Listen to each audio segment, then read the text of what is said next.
ஆன்மீக பக்தர்கள் அனைவருக்கும் வணக்கம். ஆன்மீகத்தில் அடங்கியுள்ள ரகசியங்கள் மற்றும் ஆச்சரியங்களை நீங்கள் தெரிந்து கொள்வதற்கு நம்முடைய ஆன்மீக ரகசியங்கள் சேனலை சப்ஸ்கிரைப் செய்யவும். நீங்கள் இப்பொழுது பார்த்து கொண்டிருப்பது திருவாரூர் மாவட்டம் புகழ்பெற்ற தியாகராஜ சுவாமி திருக்கோயிலுக்கு அருகே அமைந்துள்ள திருநீலகண்டேஸ்வரர் ஆலயம். இந்த ஆலயத்தில் கடந்த தை மாதம் நடைபெற்ற திருவிளக்கு பூஜை பற்றி நாம் பார்க்கவிருக்கிறோம். திருவிளக்கு பூஜை செய்வதனால் என்னென்ன பலன்கள் நமக்கு கிடைக்கும், அதனை எவ்வாறு செய்ய வேண்டும் என்பதனை இந்த வீடியோவில் முழுமையாக பார்க்கலாம்.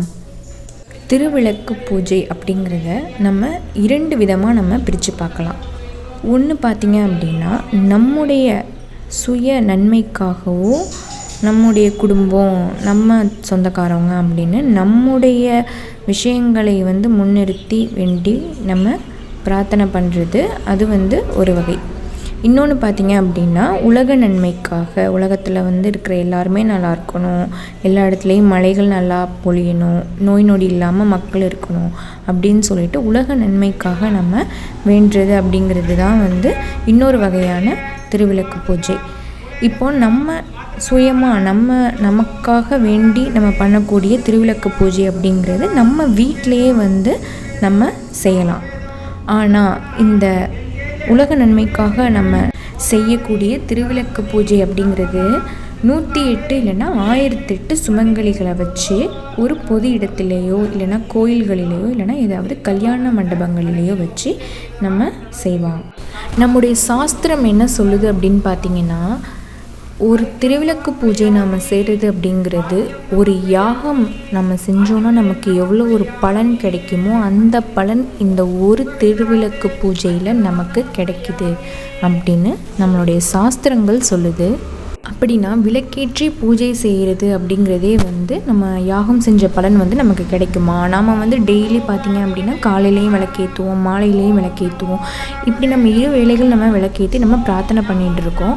அப்படிங்கும்போது நமக்கு அது யாகம் செஞ்ச பலனை தருமா அப்படின்னு பார்த்தோம்னா, அந்த பிரார்த்தனை அப்படிங்கிறது வேறு.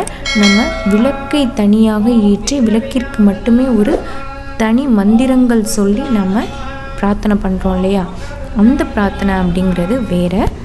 நிறைய பேர் பார்த்திங்க அப்படின்னா வீட்டிலே யாகம் வளர்ப்பாங்க, சில பேர் ஹோமம் செய்வாங்க. இதெல்லாம் வழக்கமாக செய்கிற ஒரு விஷயமா வச்சுருப்பாங்க. இல்லை எனக்கு யாகம் வளர்க்குற அளவுக்கு வசதி இல்லை எங்கள் வீட்டில், இல்லை ஹோமம் பண்ணுற அளவுக்கு முடியல எங்களுக்கு அப்படின்னு நினச்சிங்கன்னா நீங்கள் திருவிளக்கு பூஜையை வீட்டிலே செய்யலாம். இந்த திருவிளக்கு பூஜையை நீங்கள் வீட்டில் செய்கிறதுனால இது உங்களுடைய நன்மைகளை அதிகரிக்கும். மேலும் இது யாகம் மற்றும் ஹோமம் செஞ்சதற்கான பலன்களை உங்களுக்கு கொடுக்கும். யாகம் மற்றும் ஹோமத்தில் பார்த்தீங்க அப்படின்னா நம்ம பிரதானமாக பயன்படுத்துறது நெய். அதே மாதிரி அந்த பலன் நமக்கு கிடைக்கணும் அப்படின்னா நம்ம செய்கிற திருவிளக்கு பூஜையில் நம்மளும் பிரதானமாக நம்ம பயன்படுத்தக்கூடியது பசு நெய்யாக தான் இருக்கணும். சிலர் நல்லெண்ணெய் பயன்படுத்துவாங்க, இல்லைன்னா ஏதாவது விளக்குக்கு பயன்படுத்துகிற சாதாரண எண்ணெயை பயன்படுத்துவாங்க. அந்த மாதிரி பயன்படுத்துவதை விட பசு நெய்யை நாம் பயன்படுத்தி திருவிளக்கு பூஜையை செய்வதனால் அந்த யாகத்தின் பலன் முழுமையாக உங்களுக்கு கிடைக்கும். அடுத்ததாக பார்த்தீங்க அப்படின்னா, திருவிளக்கு பூஜைக்கு நாம் பயன்படுத்தக்கூடிய விளக்கு எப்படிப்பட்ட விளக்காக இருக்கணும் அப்படிங்கிறத நம்ம பார்க்க போகிறோம். புனிதமான திருவிளக்கு பூஜை நீங்கள் செய்கிறதுக்கு இந்த எவர் சில்வர் விளக்குன்னு சொல்லுவாங்க இல்லையா, இப்போ நிறையா பேர் அந்த விளக்கை யூஸ் பண்ணுறாங்க. அந்த விளக்கை யூஸ் பண்ணலாம், தப்பு இல்லை. ஆனால் அதை திருவிளக்கு பூஜைக்கு நீங்கள் பயன்படுத்தக்கூடாது. ஏன் எவர் சில்வர் விளக்கை பயன்படுத்தக்கூடாது அப்படின்னு பார்த்தீங்கன்னா, எவர் சில்வர் விளக்குக்கு அதிகமாக பயன்படுத்துறது பார்த்திங்க அப்படின்னா இரும்பு.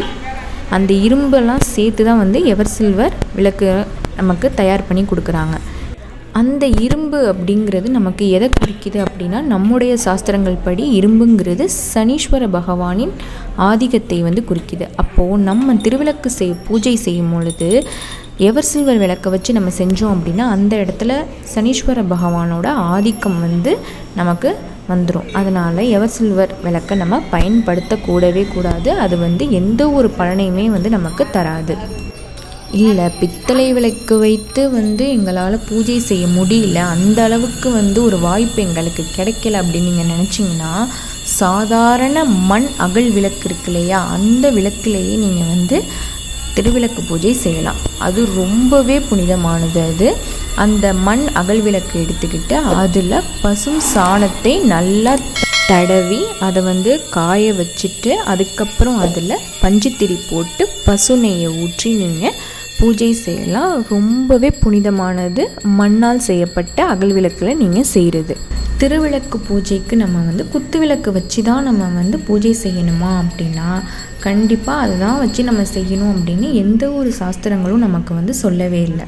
நம்ம மண்ணால் செய்யப்பட்ட அகல் விளக்கும் நம்ம பயன்படுத்தலாம். இல்லைனா நம்ம வீட்டில் நாள்தோறும் நம்ம பயன்படுத்துவோம் இல்லையா, காமாட்சி அம்மன் விளக்கு வச்சுருப்போம், அந்த மாதிரி விளக்கை கூட நீங்கள் திருவிளக்கு பூஜைக்கு பயன்படுத்தலாம். திருவிளக்கு பூஜை செய்யும் பொழுது முழுமையாக பட்டினி இருந்து நம்ம விளக்கு பூஜை செய்தால் தான் அந்த நன்மை நமக்கு கிடைக்குமா அப்படின்னா அப்படிலாம் கிடையவே கிடையாது. ஏதாவது ஒரு லேசான உணவு நீங்கள் எடுத்துக்கலாம். ஒரு தயிர் சாதமோ இல்லை எலுமிச்சை சாதமோ இல்லைன்னா வெறும் பால் பழம் அந்த மாதிரி ஒரு சாதாரண உணவை நீங்கள் சாப்பிட்டுட்டு நீங்கள் பூஜை செய்யலாம். பட்டினியாக இருந்து தான் செய்யணும் அப்படின்னு எந்த ஒரு சாஸ்திரங்களும் நமக்கு சொல்லலை.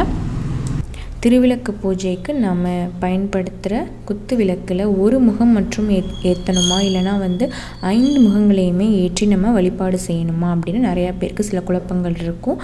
இந்த குழப்பத்துக்கு பதில் என்ன அப்படின்னு பார்த்திங்கன்னா, இது ஒவ்வொரு ஊர் வித்தியாசப்படி இல்லைனா ஒவ்வொரு கோயில்களின் வித்தியாசப்படி இது மாற்றம் அடையும். இது சில கோயில்களில் பார்த்திங்க அப்படின்னா ஒரு முகங்கள் ஏற்றி வழிபாடு பண்ணுவாங்க. சில கோயில்களில் 5 முகங்களுமே ஏற்றி வழிபாடு பண்ணுவாங்க. செவ்வாய்க்கிழமை, வெள்ளிக்கிழமை, அமாவாசை, பௌர்ணமி, பிரதோஷம், கிருத்திகை போன்ற நாட்களில் திருவிளக்கு பூஜை செய்கிறதுங்கிறது ரொம்பவே விசேஷமானது. பல பலன்களை அது நமக்கு தருகிறது. தூய்மையான உள்ளத்தோடு அனைவரும் நலமாக இருக்க வேண்டும் என்று எண்ணி பிரார்த்திக்கும் திருவிளக்கு பூஜையின் பலன்கள் என்ன, எவ்வாறு செய்ய வேண்டும் அப்படிங்கிறத இந்த வீடியோவில் நீங்கள் பார்த்து தெரிஞ்சிருந்திருப்பீங்க. மேலும் பல ஆன்மீக தகவல்களை தெரிந்து கொள்வதற்கு தொடர்ந்து இணைந்திருங்கள் ஆன்மீக ரகசியங்களோடு. நன்றி, வணக்கம்.